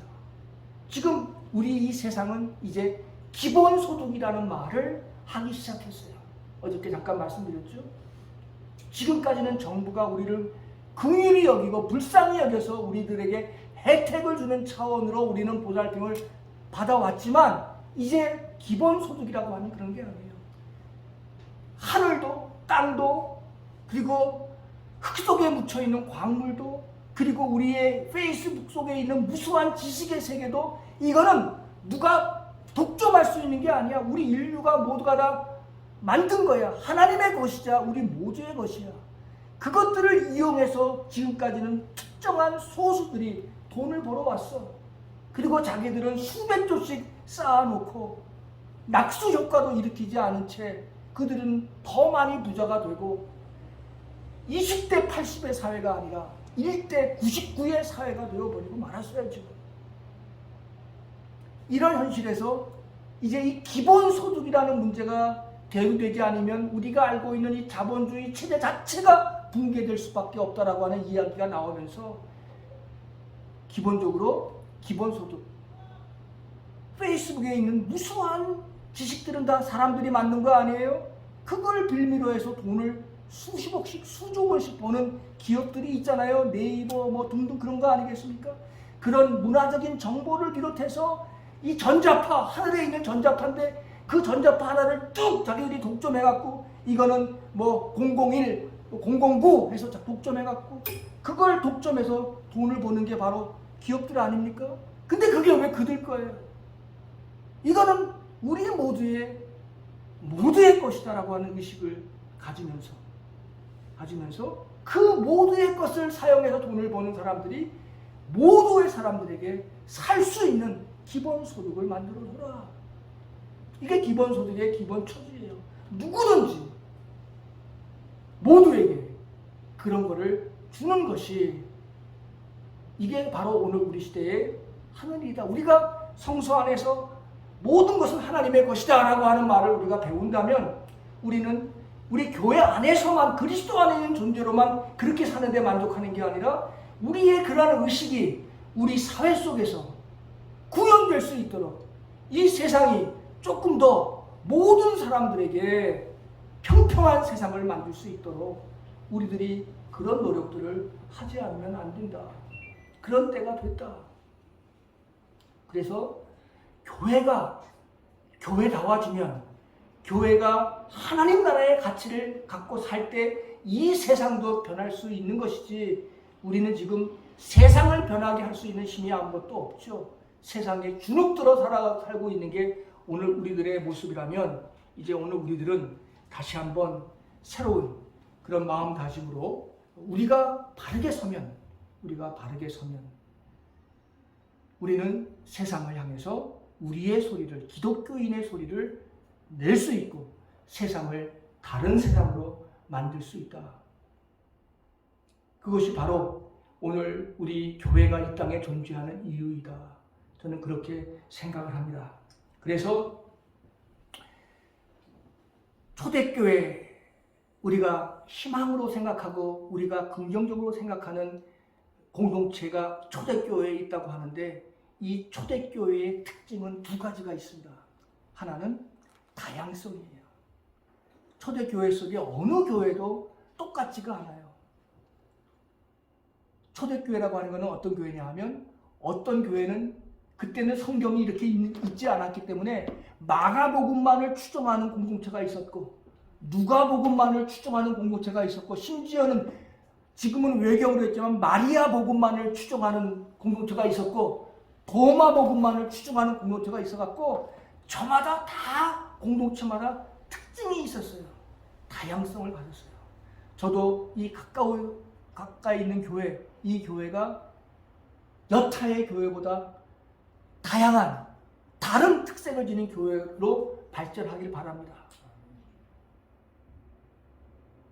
그냥 수많은 눈에 보이는 여러 교회 중에 하나의 모습 그대로 존재하지 말고, 이 교회만의 특성을 다양성 속에서 하나를 갖고 나름대로 교회의 앞으로의 미래를 꾸미기를 바랍니다. 얼마든지 다를 수 있고 달라야 합니다. 어느 한 교회를 목표 삼고 그러려면 우리들은 끝까지 그들의 꽁무니에 설 수밖에 없잖아요. 달라야 됩니다.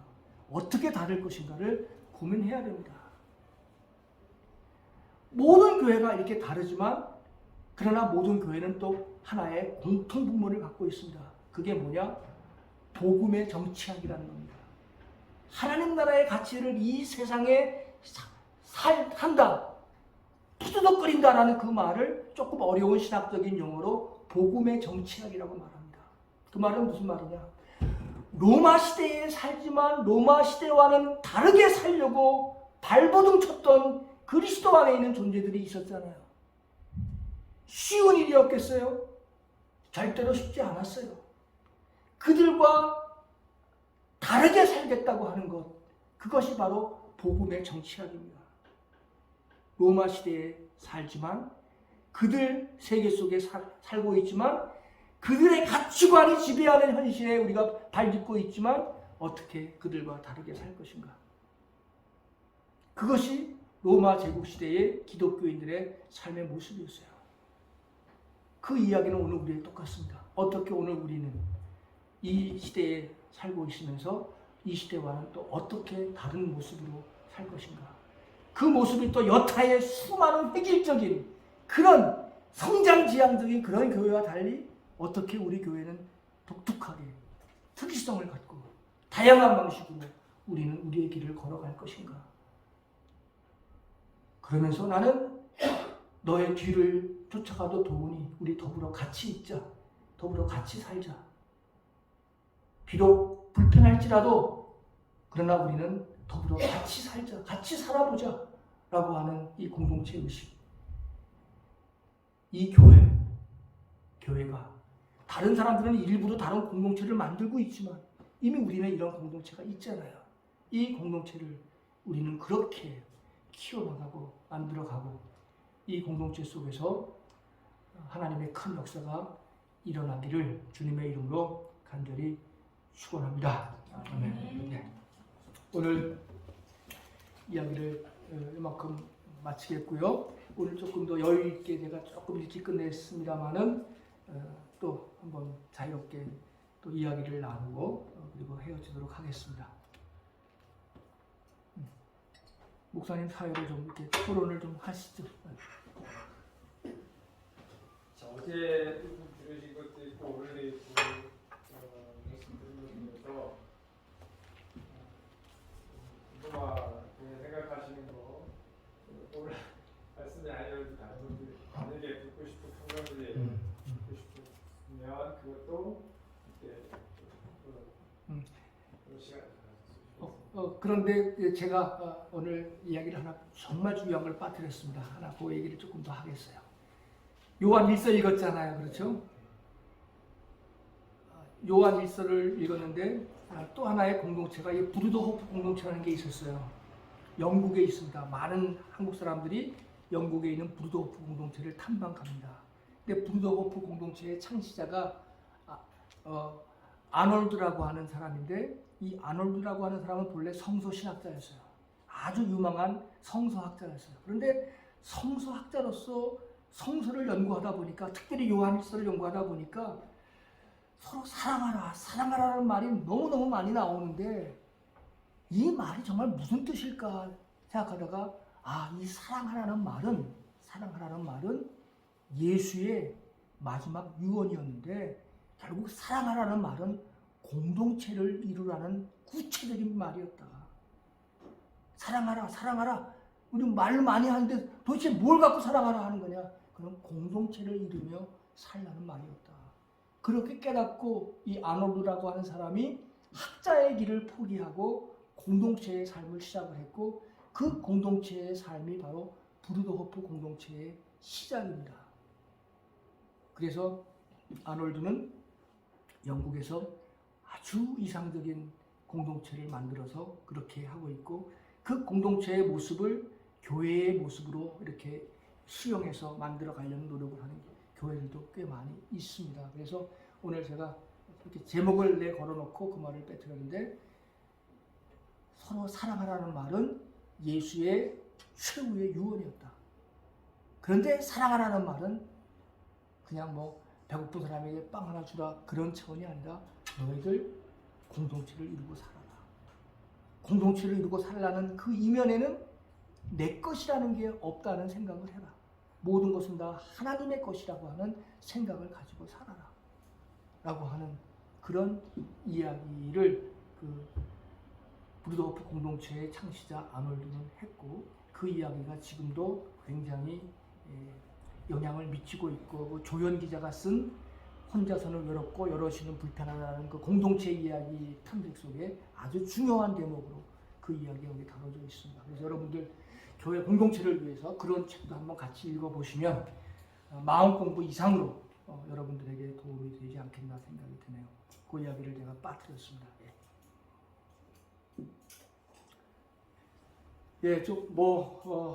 힘든 이야기고 여러분들이 현실에서 이걸 또 어떻게 감당해야 되나 고민이 될 수도 있고 그렇지만 당장 그렇게 될 수는 없지만 오늘 저는 이 말씀의 요지는 한번 퍼덕여 보자 말이죠. 우리가 그냥 주저앉지 말자 말이지. 그냥 교회가 그냥 시컷 먹고 즐기고 놀고 또 용서받고 하는 그런 서클의 그 하나로만 기능하는 그런 교회로부터 우리가 벗어나야 되지 않겠느냐. 대부분 교회가 지금 그 역할을 하고 있는 거예요. 이 자본주의의 찌꺼기 문화를 치워주는 역할로 만족하는 게 지금 교회예요. 지금 종교가 그런 역할을 하고 있어요. 자본주의 사회에서 영성 이야기하는 거는 이 자본주의의 찌꺼기 문화를 치워주는 어떤 그런 보조수단처럼 지금 영성이라는 말이 그렇게 오용되고 남용되고 있는 그런 현실이에요. 지금. 그래서 영성하다가 어느새 엉성해졌다. 그런 말을 할 정도로 지금 영성이라는 말도 많이 오염되어 있어요. 교회가 암의 문화의 그 밑바닥에서 계속 그거를 존속시켜주는 역할을 하는 거예요. 사람이 죄만 못 짓잖아요. 좀 용서받아야 또 죄 지을 마음이 생기지. 맞나요? 틀리나요? 죄만은 못 짓고 살거든요. 그러니까 죄가 용서를 또 해주는 곳이 있어야 되죠. 그러면 또 용서받았다 또 짓고 또 들어가서 또 용서받고 이 자본주의 문화의 찌꺼기를 해소하고 치워주는 그 뒤치다꺼이만 하는 것으로 교회가 존속한다면 이거 뭐 알고 있는 거죠? 그건 아니지 않겠는가. 부닥거려라. 부닥거려라. 계속해서. 그리고 그거 서로 칭찬하자. 권면하자. 그 일을 위해서 우리가 더불어 같이 있자.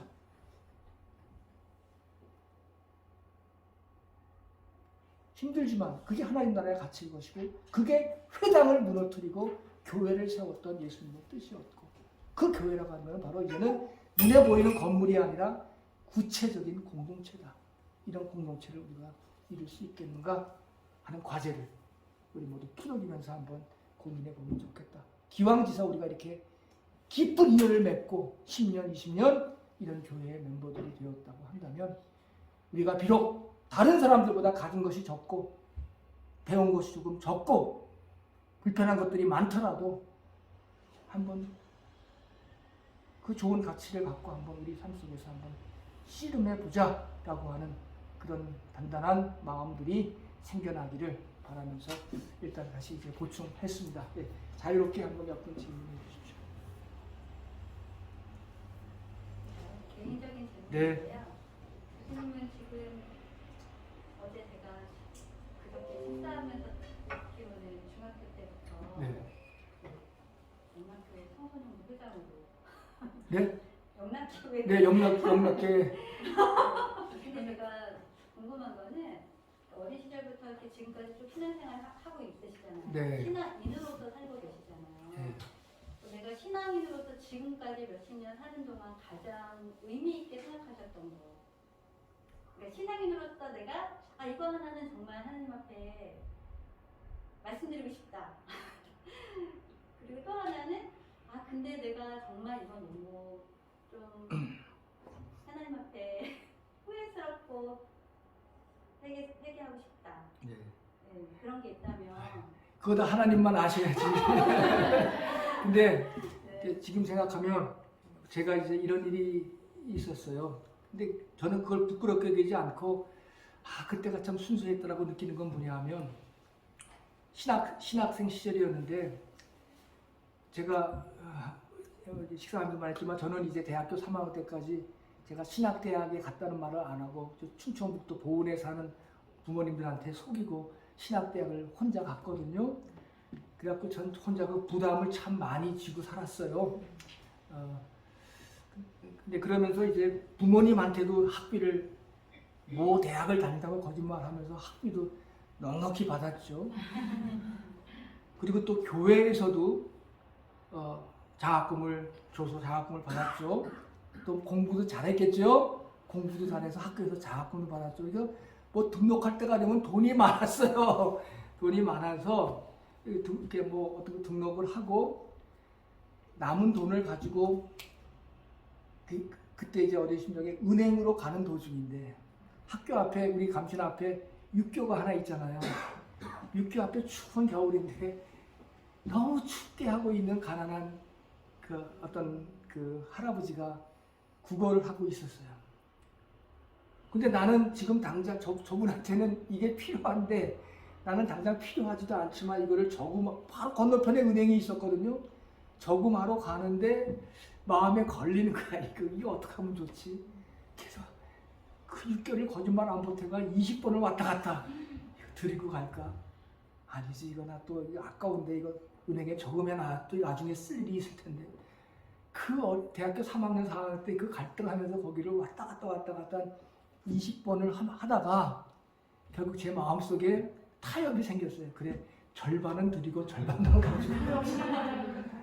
그래서 그 절반도 떼기가 그때 쉽지 않았지만 뚝! 절반을 떼서 그냥 드리고 그냥 도망 나와서 오고 그랬던 경험이 있는데 그때 이제 지금 생각하면 그때 그걸 다 드리고 오면 내가 지금 이렇게 부끄럽지 않을 터인데라는 생각도 있고 그래 그때 그 마음이 순수했지 그때 그 마음도 아름다운 마음이었다라고 하는 그런 생각도 들고 뭐 등등 시행착오가 많죠. 뭐 저라고 지금도 여전히 부끄러운 이야기 없겠어요. 저라고도 수도 없이 그렇게 많고 그냥 또 실패하고 그런 게 많지만 그럼에도 불구하고 하여간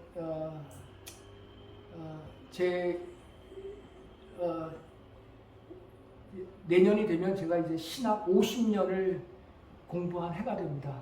70이 되고 신학 50년, 신학 50년 되는 신학을 50년 하면은 뭐가 어마어마하게 될 것 같은데 쟤를 보니까 아무것도 된 거 없거든요. 그렇지만 신학 50년 그리고 칠순 뭐 잘나? 왜 약이 달라? 이렇게 얘기해요. 네, 그러니까 이런 현실을 어떻게 제가 또 잘 이렇게 마무리하면 좋을까 하는 그런 고민을 하면서 지금 생각을 하고 있는데 뭐 부끄러운 이야기 뭐 수도 없이 많죠. 뭐 근데 그걸 일일이 말하는 건 너무 또 부끄럽기도 하고 그렇습니다만은 하여간 뭐 그런 일이 질문 받으니까 그때 그 4학년 때 그때 절반 뚝 하고서 그냥 도망 나왔던 그 이야기가 얼핏 생각이 납니다. 제가 이 질문을 한 이유는 네. 교수님의 그런 얘기를 듣고 싶어서가 아니고 저는 이제 나이가 50인데 저는 교수님을 만난 지 얼마 안 됐거든요. 얼마 안 됐는데 내가 70이 되고 80이 되고 그랬을 때 과연 내 모습은 내가 하나님 앞에 어떤 모습일까? 그럼 난 지금 어떤 모습으로 살아야 될까를 굉장히 많이 생각을 하는데 생각만으로 멈출 때도 있고 그리고 또 너무 머리가 복잡할 때도 있어요. 그리고 신앙적으로는 성경적으로는 너무 이제 이성적으로는 알겠지만 또 살면서 부딪히는 부분이 그렇죠. 이제 너무 많이 있는데 내가 어떻게 나이 들어가면 좋을까를 항상 저는 이제 생각을 많이 하거든요. 그리고 또 제가 자주 하는 생각이 내가 내일 천국에 갈 수도 있다. 그 생각 되게 많이 하거든요. 그런데 오늘이 그럼 또 마지막이잖아요. 근데 그게 되게 어떨 때는 뭐랄까 좀 마음이 공허할 때가 있어요. 네, 신앙인으로서. 그래서 교수님처럼 이렇게 신학도 많이 연구하시고 나이도 이 정도 이렇게 되시면 신앙에 대해서 어떻게 생각하실까 그게 내 신앙에 대해서 그게 궁금했어요.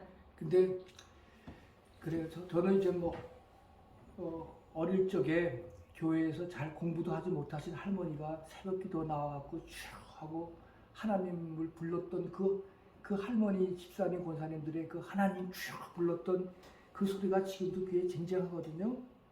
근데 그 할머니들이 불렀던 그 주여 하나님 내가 그만한 신앙이 있을까? 아무리 많이 50년을 배우고 그렇게 했어도 저는 그렇게 생각하면 신앙이라고 하는 거는 그때 그 할머니들이 불렀던 주라고 하는 그 말 속에 담겨있는 전적인 신뢰. 지금 내가 아무리 많은 신학 공부를 하고 이렇게 살았어도 아직 나한테는 그런 전적인 신뢰가 그분만 하지 못할 것이다. 그분의 그 생각들을 그렇게 이제 하면서 이제 그때 그 모습을 갖고 이제 저를 반성하는데 다 살아보시면 알잖아요. 40대 모습이나 50대 모습이 다르습니까? 똑같죠. 마음은 똑같은데 저도 똑같이 지금 그런 마음인데 그러나 아까 제가 습자라는 말을 저는 굉장히 좋아하는데 그러나 우리가 계속 이 나이가 들도록 계속 퍼덕일 수 있다라고 하는 것은 아직 살아있다는 증거고 나는 그 퍼덕이는 것이 나는 너무 좋다. 나는 내 삶이 이걸로 됐다든지 나는 모든 답을 다 가지고 있다든지가 아니라 나는 지금도 허덕이면서 퍼덕이고 산다. 오르려고 길을 쓴다. 라고 하는 어떤 그런 의식을 갖고 있기 때문에 그런 의식이 나를 신앙적으로 살아있게 만드는 거지 내가 답을 다 갖고 있다거나 그래서 우리는 지금 다 예수가 답이라고 생각하는 사람들 아니에요? 그렇죠? 예수가 다 우리에게 답이다. 그런데 예수가 답이라고 생각하는 사람일수록 무엇을 물어야 하느냐?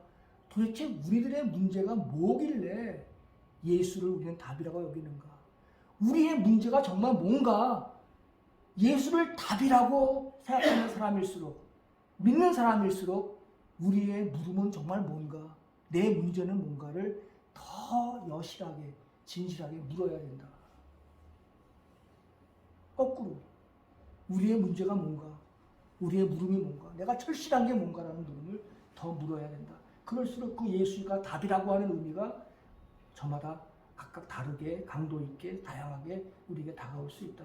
그래서 예수가 답이다 믿습니까? 아멘 끝나지 말고 그럼 도대체 내가 뭐에 대한 답이란 말인가? 정말 그런가라고 하는 물음들을 끊임없이 질문하는 거죠. 그래서 생각하는 신앙 그것이 우리들에게 필요한 것이 아닌가 싶습니다. 함석헌이 생각하는 백성이래야 산다라는 말을 했듯이 생각하는 믿음을 가져야 우리가 퍼덕일 수 있다.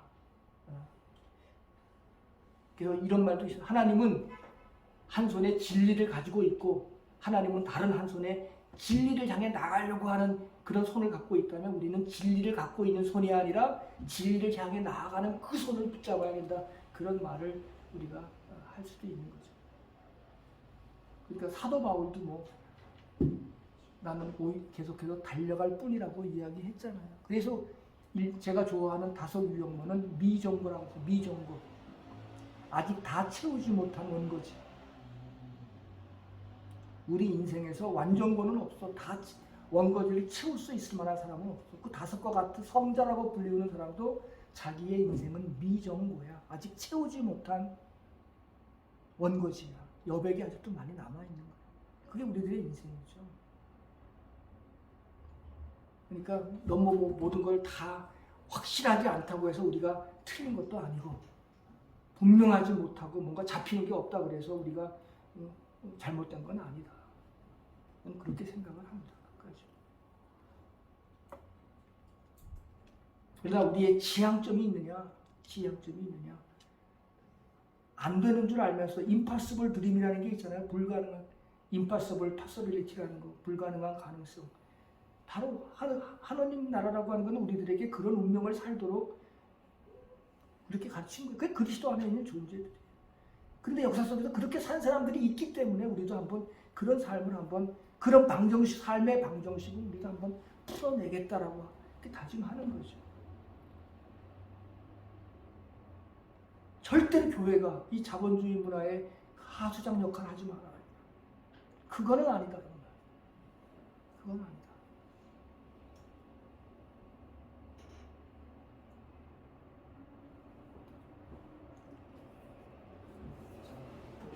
다른 질문이 있으시면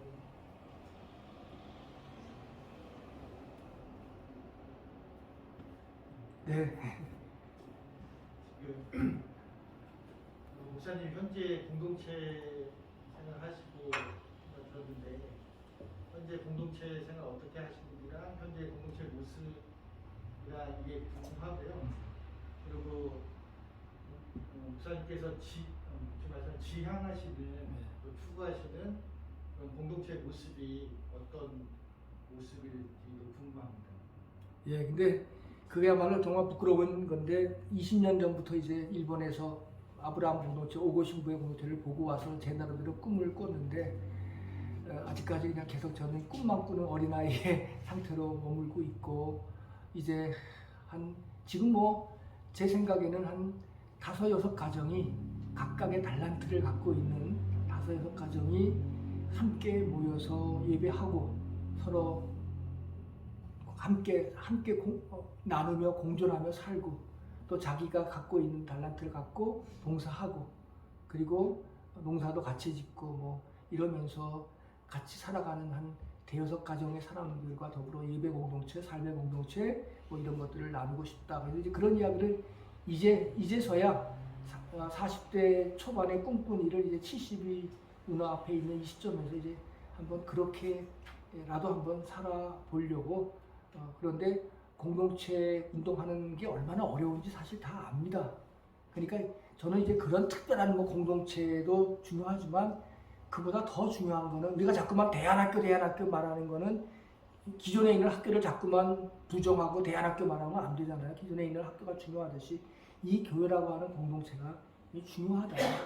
이 공동체를 어떻게 더 공동체답게 만들 것인가 라고 하는 하늘의 가치와 세상의 현실과 마주치면서 살아가는 때 이 공동체는 어떤 모습으로 그려질까라고 하는 이제 그런 고민들이 더 중요한 거지. 그렇게 별도로 나가서 이렇게 그런 거는 또 그렇게 살아갈 수 있는 사람들이 또 있지만 그러나 이제 그것보다도 더 이제 이 공동체에서 역점을 저는 또 두고 싶고 그래서 이 교회가 그냥 다양성 속에서 아주 정말 특색 있게 다양해져라 이게. 천편일률적인 교회의 모습에 만족하지 말아라. 함께 노력해, 교인들하고 함께 노력해서 우리 교회는 이거 하나 잘하는 교회가 되자.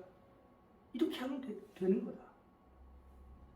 그걸 통해서 우리는 이 암의 문화로부터 영의 문화로 우리를 한번 변화시켜 가보자 라고 하는 그런 게 있다면 얼마든지 그런 거 가능하다. 그게 바로 복음의 정치학이다. 이 암의 문화를 고쳐내는 것, 이게 우리들의 복음의 정치학이다. 복음이 할 수 있는 힘이다. 그렇게 생각하는 거죠. 그래서 이제 저도 한번 그런 생각을 지금 이제 서서히 구체적으로 합니다. 그런데 이제 그걸 하려면 평생 하던 일이 책 읽고 글 쓰고 하는 일을 했는데 그걸 좀 그만둬야 그런 일을 더 잘할 수 있는데 아직까지 그 글 과목에 늘 갇혀 있어가지고 제가 그런 걸 구체적으로 하기에 아직 역동성이 많이 부족해서 늘 그게 이제 허덕거리는 이제 한계이기도 하고 그렇죠. 그만할까요? 시간이 너무 갔으니. 예. 하시겠어요? 개인적인 건데 해도 될까요? 네, 하세요. 네. 저희 아이는 이제 고3이고 네. 고3 엄마들 신앙 있는 엄마랑 얘기를 하다가 우리 딸을 신앙대학교 보낸다고 이제 얘기를 하시면서 감신대랬더니 감신대는 동성 그쪽에 너무 자유롭고 장씨는 또 계속 그런 걸 분석을 하고 계시길래 신앙대학교 누가요?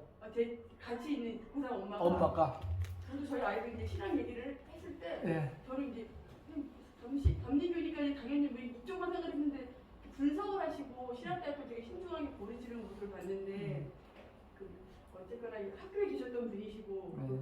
같이 기준을 어떻게 잡아야 되게 신앙이 좋으시고 지금 다니시는 건 장로교지만 신학 선택하는 거는 되게 딜레마라고 이제 얘기를 하시길래 네.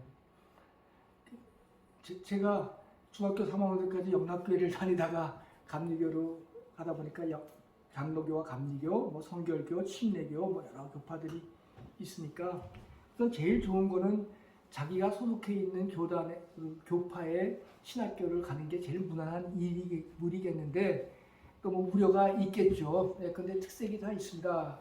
장로교 신학대학은 한마디로 말하면 이제 조금 다 아시는 대로 조금 이제 보수성을 띈다.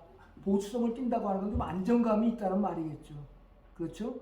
그러나 감리교 신학대학은 보수성도 물론 있지만은 그러나 보수성보다는 어떤 이 자율성이라든가 어떤 이런 거에 무게 중심을 좀 둬서 개인의 역량과 또 개인의 창조적인 것들을 더 많이 이렇게 가르치는 그런 힘도 있고 그래서 장단점이 있는 거죠.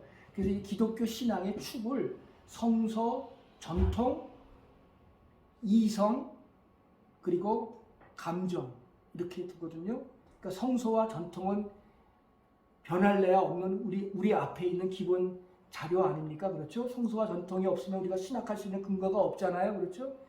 여기에 너무 무게중심을 두면 이제 안정감과 그런 건 있지만 그 보수성 속에서 너무 이렇게 매여 있는 창조적인 사유를 할 수 없는 한계가 있고 그리고 이제 또 한 축은 이성과 감정이죠. 사람이 성서와 전통만 갖고 살지 않고 그 성서와 전통을 우리의 이성을 가지고 이해하고 우리의 감성을 가지고 설명하고 받아들이고 그러는 거 아닙니까?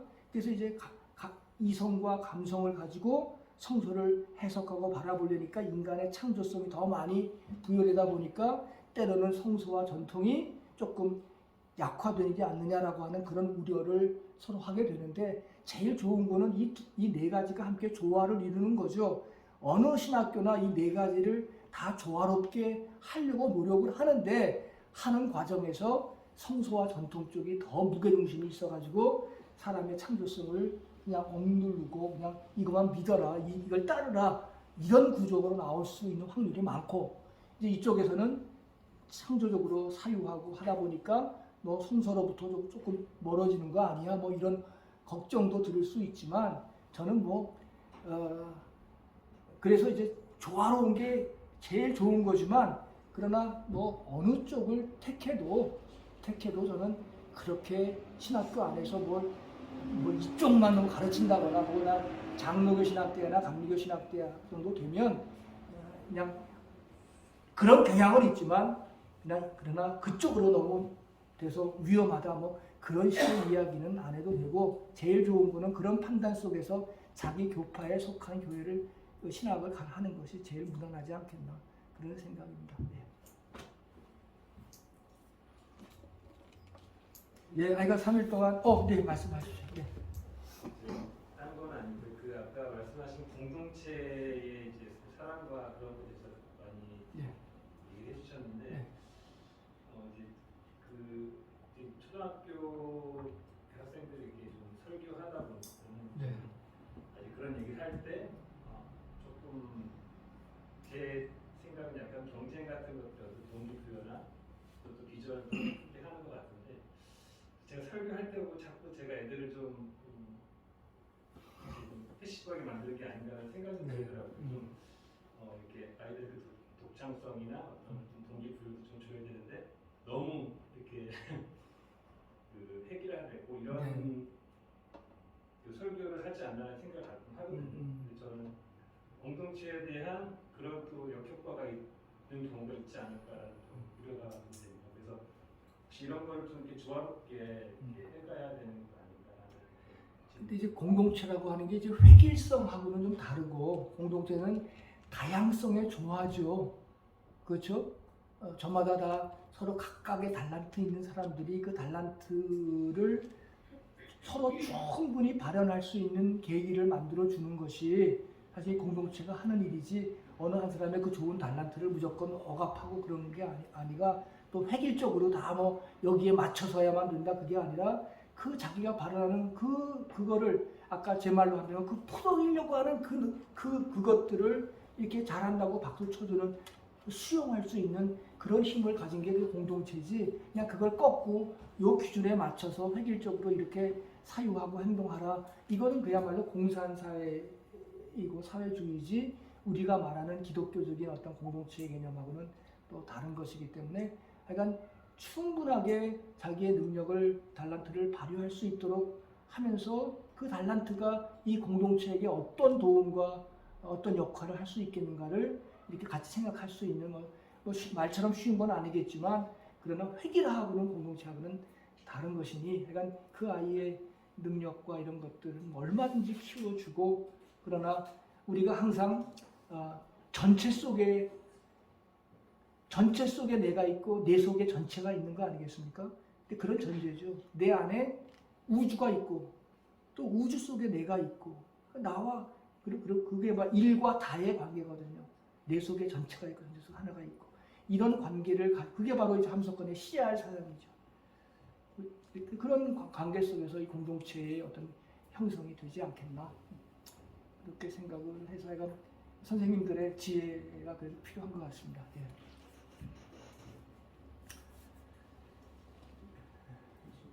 다른 질문 없어요? 네, 그러면 시간이 9시 반이 됐군요. 자, 이렇게 해서 3일간의 만남이 이렇게 끝을 맺습니다.